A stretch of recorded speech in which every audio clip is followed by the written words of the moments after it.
Hi, everyone. Welcome back to the Journey Towards Healthy Living. Today's podcast is going to be with Dr. Juliet Daniel, who many of us know famously from Bio 1A03. Just to give a brief overview to any new listeners, the Journey Towards Healthy Living is a student-led organization focused on exploring misconceptions related to health, fitness, and other factors that could be involved in leading a high-quality life. Our main goal is to provide our audience with scientifically based information that has been peer reviewed and analyzed. And so today I'm going to be talking with Dr. Juliet Daniel, if you want to introduce yourself. Sure. So good evening, and thank you so much, Miriam, for inviting me to participate in your podcast. If all of you are first or second year undergrad students, I'm a cancer biologist in the Department of Biology and the Associate Dean for Research and External Relations in the Faculty of Science. Yeah, thank you so much for taking the time out of your day to come on. Honestly, I love the work that you do. What is like your focus in research? What is your passion in research? I know that you do cancer research, but could you delve into it for a bit? Yeah, sure. So I got interested in cancer research at the end of my undergrad at Queen's University when my next door neighbor in Barbados died from breast cancer.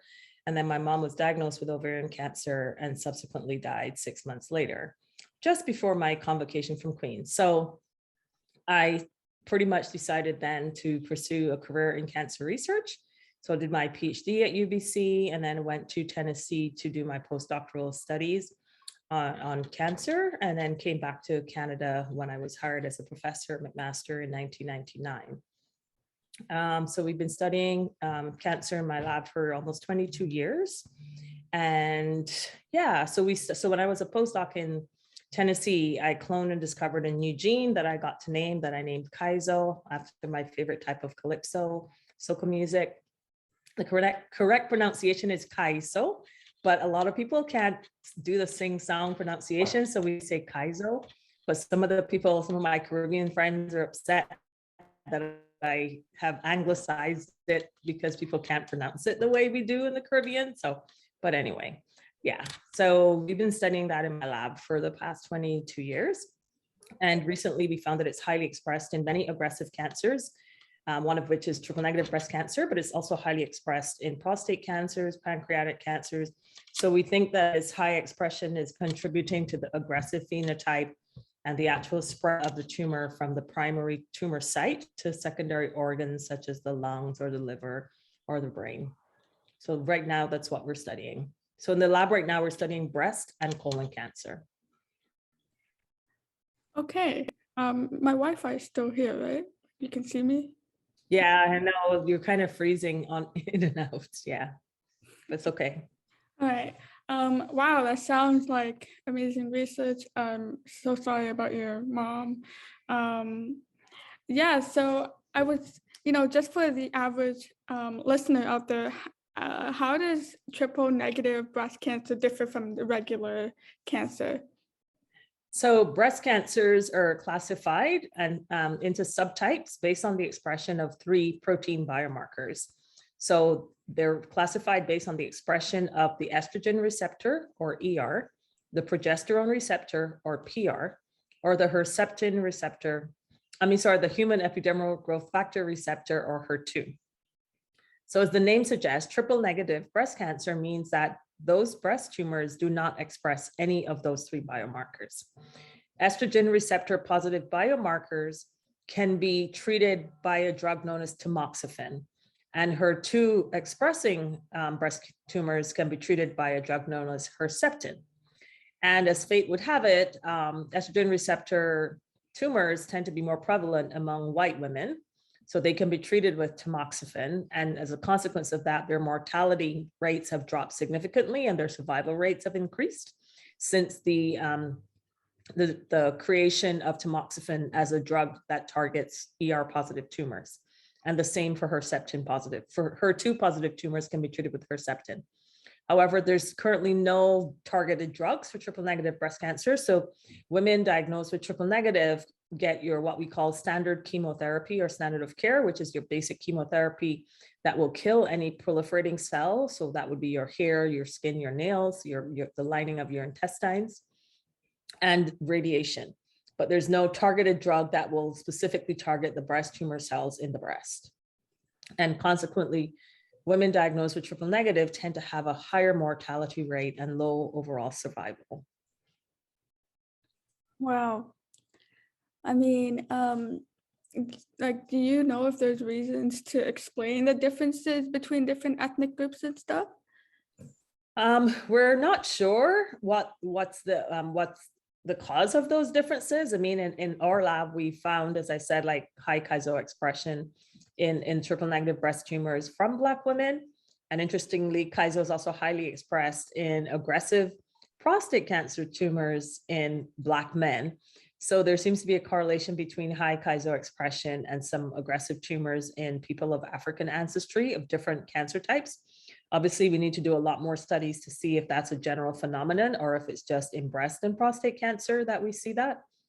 But it's definitely something we want to look into to see if there is a correlation between health disparities in outcomes and Kaizo expression, because then we would be thinking about it from the context of, you know, just like the sickle cell trait, that, you know, sickle cell trait has a benefit against malaria, but then if a child has 2 copies of the trait, then unfortunately they have sickle cell disease. It manifests as sickle cell disease.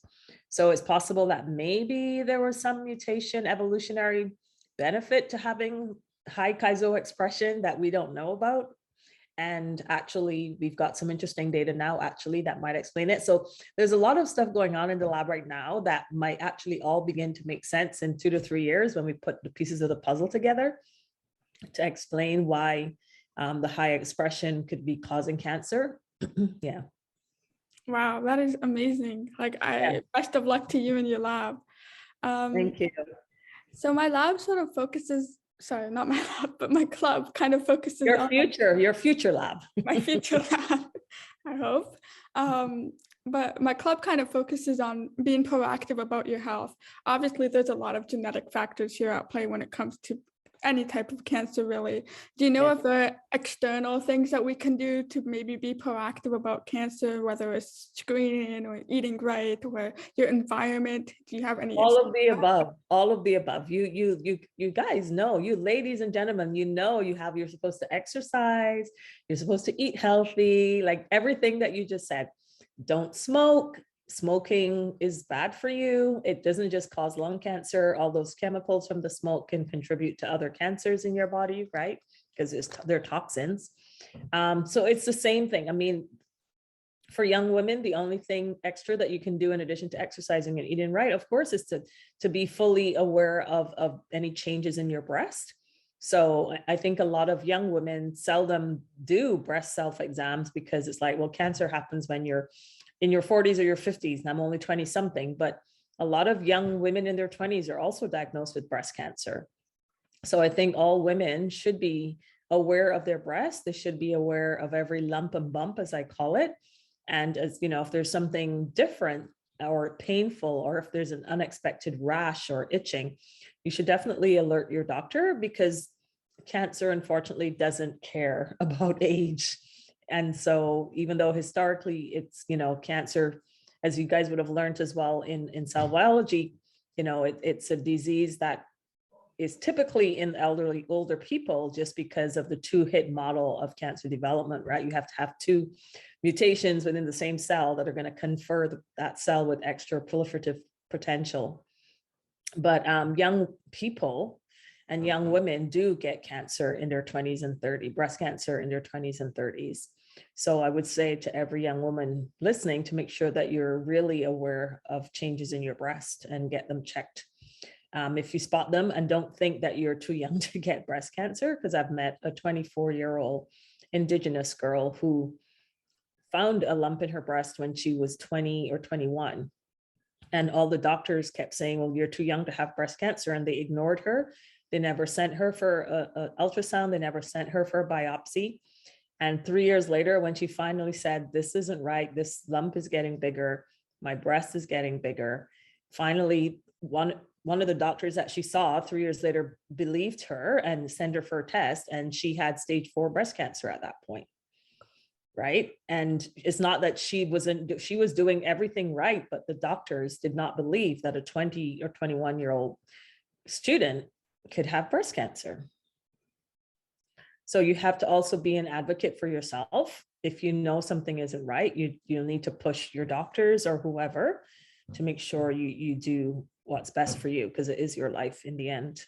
So Wow, that is just insane. Like, there's obviously a lot of things wrong in our current healthcare system. I, for one, have never really met a doctor that put my interests first. I've always been talked down to and kind of mad. And I feel like this is so common, much more common than we believe.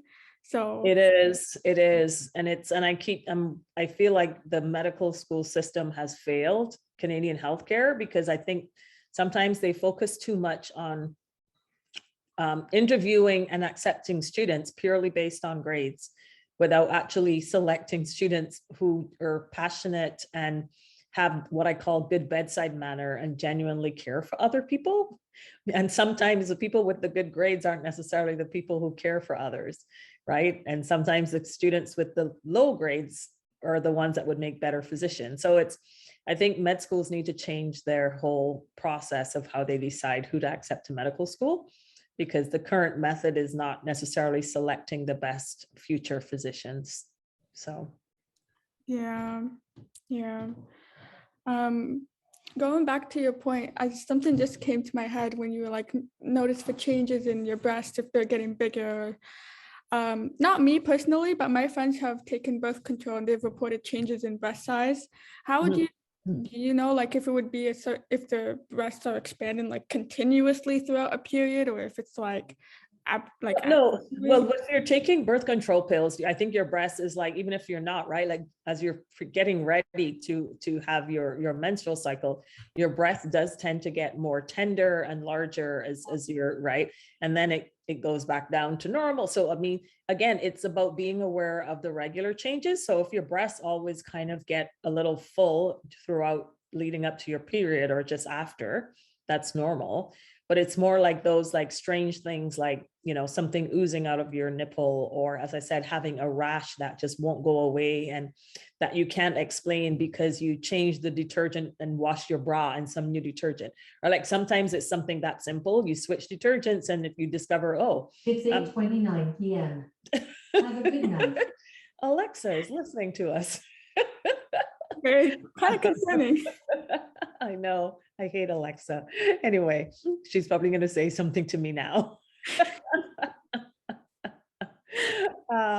Yeah. So I think, you know, sometimes it's something as simple as you've changed detergent and the bra and it causes a rash. So again, it's about monitoring, right? And seeing if there's like constant changes or if it's getting worse. I see. Yeah. But it literally is just about being aware. And as you said, ideally, it would be good to have a family doctor that you like and that believes you and understands you. Like I had a phenomenal family doctor here in Hamilton. Like she was amazing, you know. So, and I think finding a great family doctor is something that everyone should try to have, because when you have a good one, yeah, it's amazing. Yeah. Mm-hmm. Yeah, definitely. Well, originally my friend was going to come on with me. His name is Daniel. He's part of a club as well. Yeah. And I guess I'll ask his question. He works in a research lab with Dr. Singh, I believe. Right. And he was wondering, is there a difference in genome and cell signatures and stuff in African and Hispanic female populations? That was his question. I don't know, because my lab hasn't done any kind of genomic analysis of Black and Hispanic women to see if there are. I'm sure there are other labs that are doing it, and there probably are some differences in genomic signatures. But as I said, a lot of those may be epigenetic changes or just typical polymorphisms that are occurring in the general population, but just maybe more prevalent in different ethnic groups than other groups. Yeah. Okay. But in our lab, we haven't studied that. Okay, there's your answer, Daniel. All right, a lot of information here. Just trying to figure out where we can branch off. I guess a question that I have is, do you feel like there's a lot of misrepresentation in scientific literature when it comes to breast cancers and stuff? Oh, what about gender studies? Do you feel like there's a lot more emphasis on, say, male cancers in comparison to female cancers? No, I don't think so. Because to be honest, there's been a lot more money allocated to to breast cancer research than I think any other cancer. And that is purely because women are, we're fighters, and we stand up for women. And so there's been a lot more granting agencies and funds for breast cancer because women have lobbied really hard to have more funding for breast cancer research. And then when the men realized what was happening, then they started lobbying for more money for prostate cancer research. So, but traditionally, there's actually been way more money allocated for breast cancer research than any other type of cancer, actually. And when you think about it, it's because 50% of the population is women, and especially when women are dying young, and women tend to be the nucleus of a family, and they're the glue that holds most families together, right? And they're the nurturers. So when breast cancer was killing a lot of women in the 70s and 80s, many of those women got together and said, something has to be done. We need to have a war on cancer. That's actually what they called it.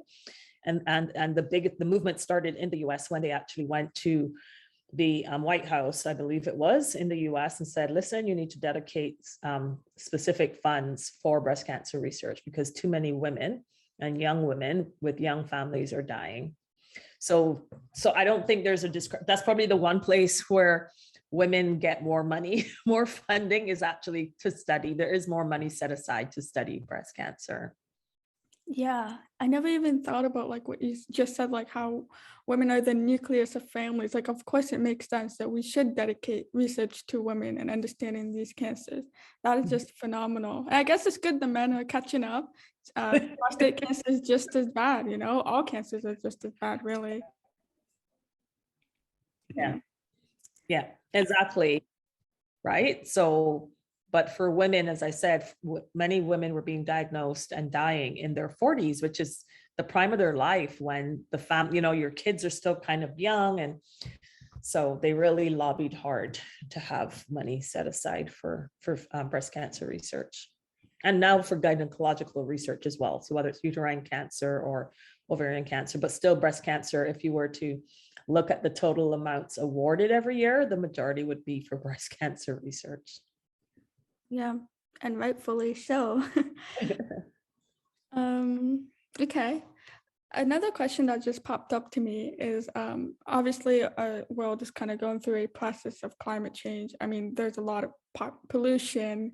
A lot of our foods are becoming genetically modified. I don't know if I haven't looked at the research to see as if nutritional value is going on, going down, perhaps because of these modifications. But and I know this may be out of your research area, but do you believe that the environment could perhaps be influencing our health?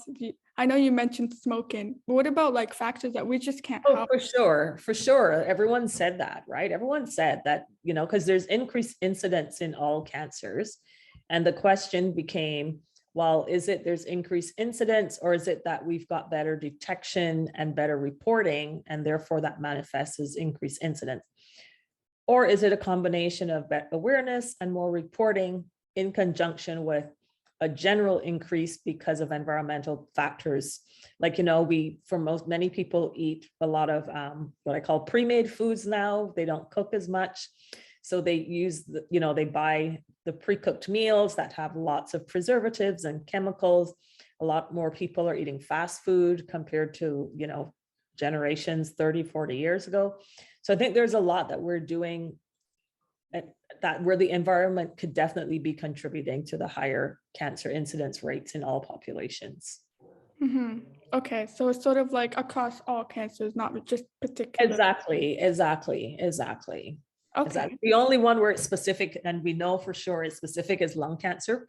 They know which chemicals in the cigarette smoke cause the cancer. Like they know which one causes lung cancer. Yeah, for sure. And honestly, kind of this is, I guess, kind of embarrassing for me to admit, but I didn't realize that it's not just lung cancer that cigarettes can cause. It's a bunch of other cancers as well. Is that correct? Well, it's not that it's causing it, but it's, as I said, it's producing so many chemicals. Like I think they say that a puff of cigarette smoke contains like, I don't know, 500 or 1,000 different toxic chemicals, right? And you're inhaling that stuff. And in some cases, it probably is going into your GI tract as you breathe, right? Like it's not good. It's just not good for us.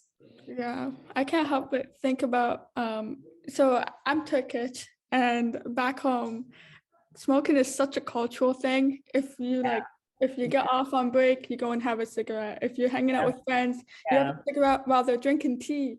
And it's Yeah. like it's such a cultural thing that The women smoke too, or is it mainly the men? oh definitely. Definitely. It's sort of like I guess Really? it's become a coping mechanism as the economy Wow. changes and Wow. there's a lot of fluctuations in population and stuff. Okay. Yeah. That's interesting.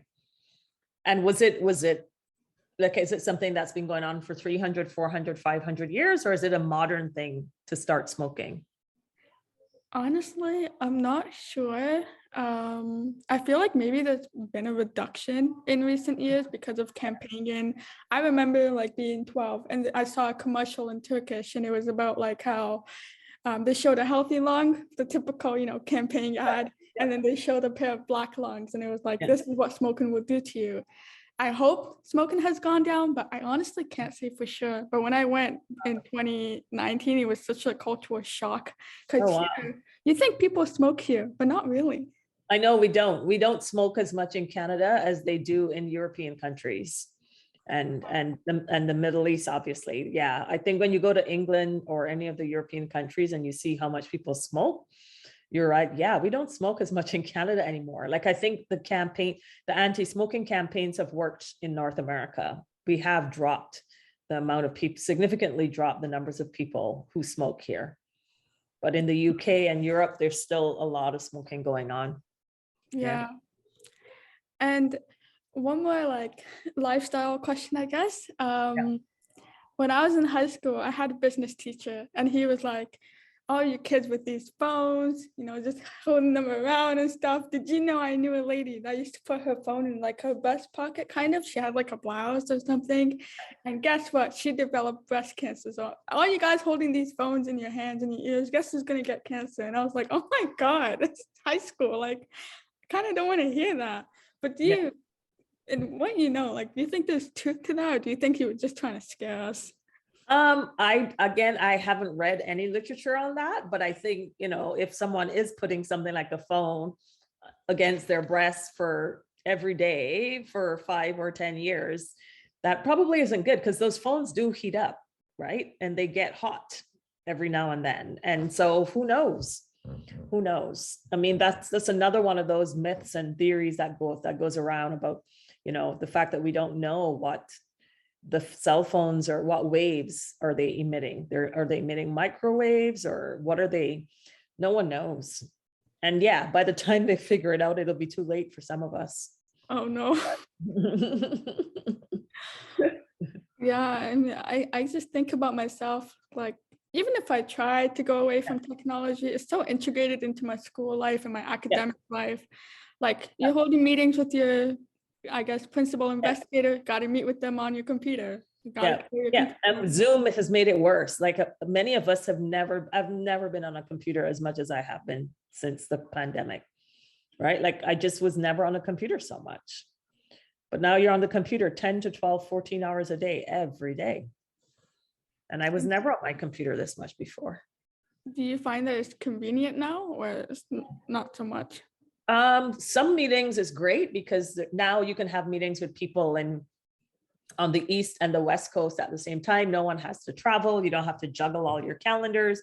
like, oh, I can't travel because it takes me 3 days. And now it's like, oh, I've got a 90-minute window here in my calendar and we can just have a meeting.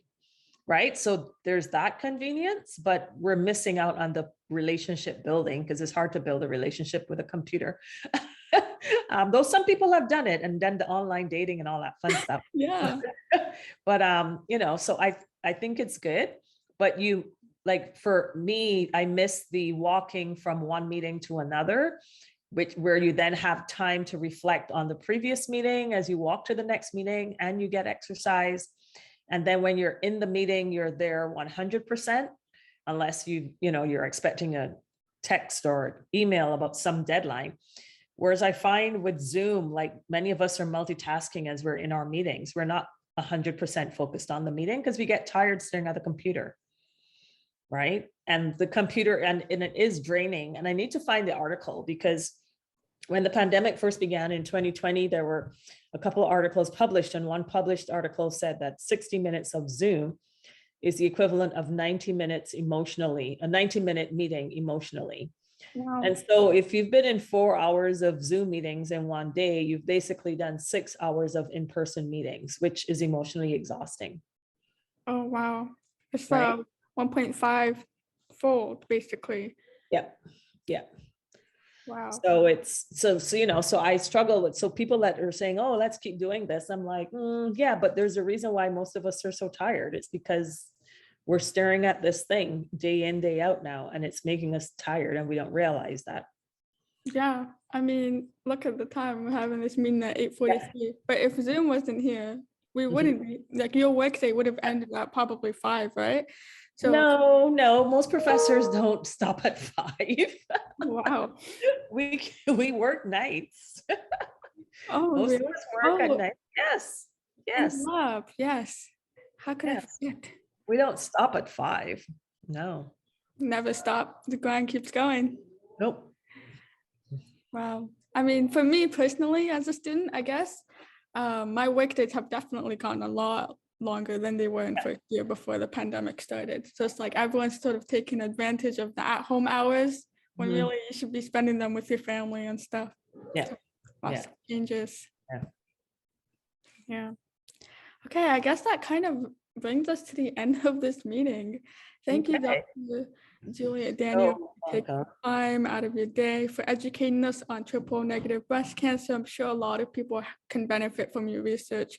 I really do think you're going to reach a turning point, maybe, I don't know, sometime soon. I mean, you've been at it for years, almost decades, several decades now. Some people have been doing this for 50 years.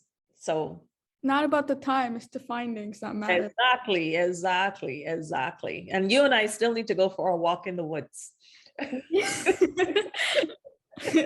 Yeah, I guess when the weather is better. For sure. So I guess for context, I met Dr. Juliet Daniel at the campus store, and I just couldn't resist. I was like, oh my God, it's the superstar of the biology department. I have to say hi. And I did. And now we got to go on a walk. And we said we were going to go on a walk when the weather was good. And then we didn't get to do it in the fall. So yeah, but we should definitely do it. Spring and summer, I'm here. All the good. time. Okay, good. Okay. Thank you so much. Have a great night. Thank you for having me. You too. All right. Bye.